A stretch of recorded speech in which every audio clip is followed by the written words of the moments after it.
Assalamualaikum warahmatullahi wabarakatuh. Nama saya Ilma Anika Ismail. Saya Nazwa Iza Nabila. Saya Gania Zawardana. Di sini kami dari Prodi Tadris Bahasa Inggris kelas B akan mempresentasikan jurnal yang telah kami analisa. Yang pertama, identitas jurnal. Jurnal Pendidikan, volume 6, nomor 2, 7 halaman tahun 2022. Pentingnya memahami karakteristik peserta didik sekolah dasar untuk meningkatkan efektivitas belajar dalam mata pelajaran Bahasa Indonesia. Adrianisa Fitri, Mei Nur Rusmiati, Hafni Fauzia, dan Prihantini. Kemudian saya akan membacakan latar belakang masalah. Pendidikan adalah proses di mana terjadinya transfer ilmu, nilai, dan pembentukan kepribadian dengan berbagai macam aspek di dalamnya. Dalam prosesnya, pendidikan terdiri dari tenaga pendidik, peserta didik, dan instrumen lainnya.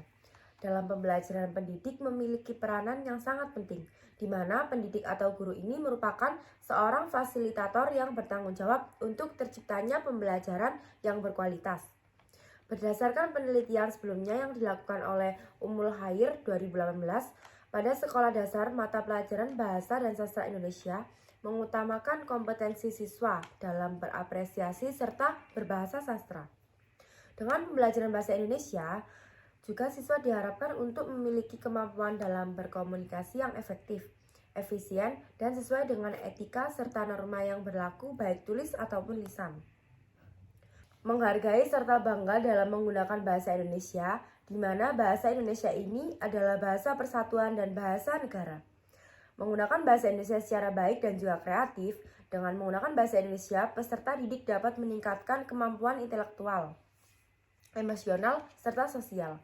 Agar siswa dapat mencapai tujuan pembelajaran bahasa dan sastra Indonesia, guru harus menciptakan pembelajaran yang efektif serta efisien, sehingga pembelajaran yang dilaksanakan akan berkualitas.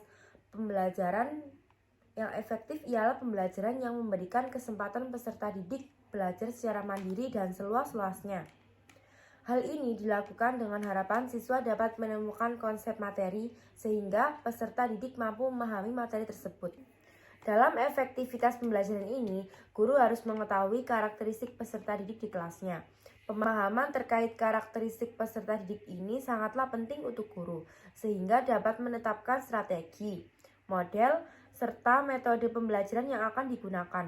Karakteristik peserta didik mengacu pada sifat-sifat tertentu yang dimiliki siswa, yang dimana sifat-sifat tersebut dapat mempengaruhi pencapaian tujuan pembelajaran yang sudah dirumuskan. Tujuan penelitian untuk mengetahui urgensi pemahaman guru mengenai karakteristik siswa sekolah dasar dalam efektivitas pembelajaran mata pelajaran Bahasa Indonesia. Kemudian teori-teori yang digunakan ada 6. Yang pertama adalah teori kognitif, yaitu menekankan proses mental seperti pemahaman, memori, dan pemecahan masalah. Yang kedua, teori behavioristik, fokus pada perilaku yang dapat diamati dan bagaimana lingkungan mempengaruhi perilaku tersebut. Kemudian, teori humanistik, memperhatikan aspek emosional dan motivasional dalam pembelajaran serta pentingnya pengalaman pribadi. Kemudian, teori sosial, yaitu menggarisbawahi pentingnya interaksi sosial dalam pembelajaran dan bagaimana konteks sosial mempengaruhi proses belajar. Kemudian, teori konstruktivis menganggap bahwa pengetahuan dibangun melalui pengalaman dan interaksi dengan lingkungan. Yang terakhir adalah teori kritis, mengkritik struktur sosial dan politik yang ada dalam pendidikan, berfokus pada bagaimana pendidikan dapat digunakan untuk menciptakan perubahan sosial. Kemudian metode. Metode yang digunakan adalah penelitian kualitatif. Penelitian kualitatif ini dapat menunjukkan kehidupan dalam masyarakat, fungsionalisme, hubungan kekerabatan, dan lainnya. Penelitian ini menggunakan penelitian kualitatif berbasis studi pustaka yang dilakukan dengan cara mengidentifikasi beberapa masalah. Kemudian menentukan topik pembahasan yang akan dikaji, lalu mencari sumber yang relevan dengan topik. Selanjutnya, dalam penelitian ini juga dilakukan pengutipan yang kemudian diabstraksikan dari beberapa sumber jurnal yang sesuai dengan topik bahasan, sehingga didapatkan pengetahuan baru serta kesimpulan setelah melewati beberapa tahapan. Dengan pernyataan ini, peneliti harap bisa melakukan penelitian ini dengan baik dan menemukan fakta baru yang belum ditemukan. Kemudian adalah hasil. Karakteristik peserta didik adalah salah satu hal yang penting untuk diketahui oleh pendidik. Hal ini disebabkan oleh karakteristik ini merupakan acuan dalam membuat strategi mengajar. Ini menurut Septianti dan Aviani 2020. Karakteristik siswa adalah karakteristik khusus yang dimiliki setiap siswa sebagai individu atau sebagai kelompok yang diperhitungkan dalam proses menyelenggarakan pembelajaran, menurut Alvin 2015. Perkembangan siswa untuk anak usia sekolah dasar terdiri dari perkembangan usia, psikomotorik, fisik, dan akademik, menurut Hayati et al. 2021.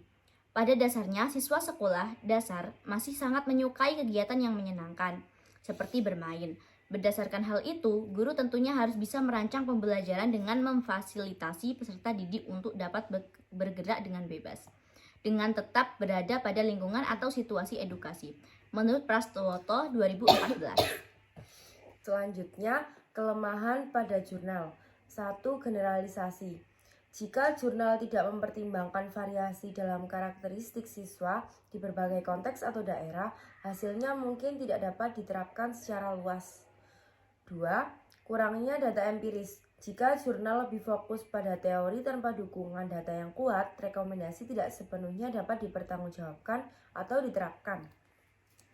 Yang ketiga, implementasi praktis.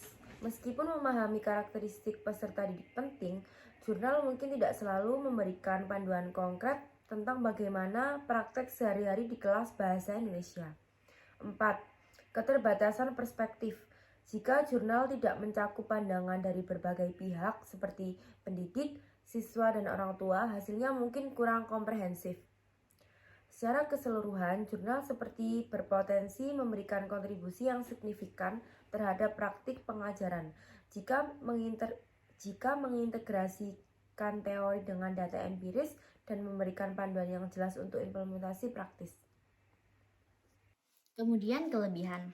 Yang pertama, relevansi praktis. Jurnal ini memberikan wawasan praktis tentang bagaimana pemahaman karakteristik peserta didik dapat diterapkan efektivitas pembelajaran. Yang kedua, pendekatan individual. Dengan menekankan siswa, jurnal ini mendorong pengajaran yang lebih individual dan menyesuaikan. Yang ketiga, penggunaan teori. Jika jurnal menggunakan teori-teori yang relevan seperti teori kognitif, konstruktivisme, teori ZPD dapat memberikan dasar yang kuat untuk rekomendasi praktis yang disajikan. Yang keempat, pemahaman mendalam. Memberikan pemahaman yang lebih mendalam tentang kebutuhan dan tantangan siswa. Hal ini mempengaruhi proses pembelajaran. Kemudian adalah manfaat. Ada 6 manfaat, yaitu yang pertama adalah meningkatkan motivasi belajar, yaitu memahami minat, kebutuhan, dan gaya belajar peserta didik, kemungkinan guru untuk merancang aktivitas yang menarik. Yang kedua, pengembangan pembelajaran yang sesuai. Setiap siswa memiliki tingkat pemahaman dan kemampuan yang berbeda. Guru dapat merancang pembelajaran yang sesuai dengan tingkat perkembangan kognitif dan emosional mereka. Yang ketiga, pembentukan karakter dan disiplin pada usia SD. Peserta didik sedang dalam fase pembentukan karakter. Dengan memahami karakteristik mereka, guru dapat menanamkan nilai-nilai disiplin, tanggung jawab, dan kerjasama secara lebih efektif. Yang keempat, pencegahan dan pengolahan masalah. Mengetahui sifat dasar anak-anak seperti keingintahuan yang tinggi, kecenderungan bermain, dan emosi yang labil membantu guru untuk mencegah dan mengelola masalah yang mungkin muncul dalam proses pembelajaran seperti kebosanan atau konflik antar siswa. Yang kelima, optimalisasi penggunaan media pembelajaran. Dengan memahami karakteristik anak SD, guru bisa memilih media pembelajaran yang paling efektif. Yang keenam, pengembangan keterampilan sosial. Guru bisa mendorong siswa untuk lebih banyak berinteraksi dengan teman sebaya melalui kegiatan kelompok. Dengan memahami karakteristik peserta didik, guru dapat menciptakan lingkungan belajar yang lebih kondusif, meningkatkan keterlibatan siswa, dan mencapai tujuan pembelajaran secara lebih efektif. Sekian yang dapat kami sampaikan, kurang lebihnya mohon maaf. Wassalamualaikum warahmatullahi wabarakatuh.